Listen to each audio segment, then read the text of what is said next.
Assalamualaikum, Sat Sri Akal, Namaste to all my guys. I want to show you today a very beautiful place. बहुत ही खूबसूरत जगह ये है रॉटनेस island बीच। बहुत ही प्यारी जगह। यहाँ पे आपको क्रिस्टल वाटर मिलेगा।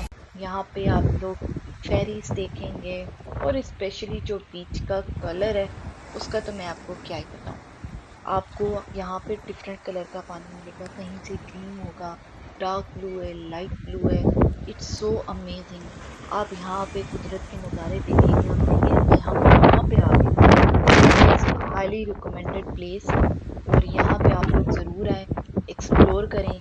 आपने पर्थ से फेरी लेनी है और उनका पैकेज होता है, वो आपको एक जगह दिखाएंगे, यहाँ पे डिफरेंट जगहों पे लेके जाएंगे और पैकेज जो भी होता है वो भी आपको इंक्लूडेड रहता है। So you need to book 7 days earlier your booking. Thank you.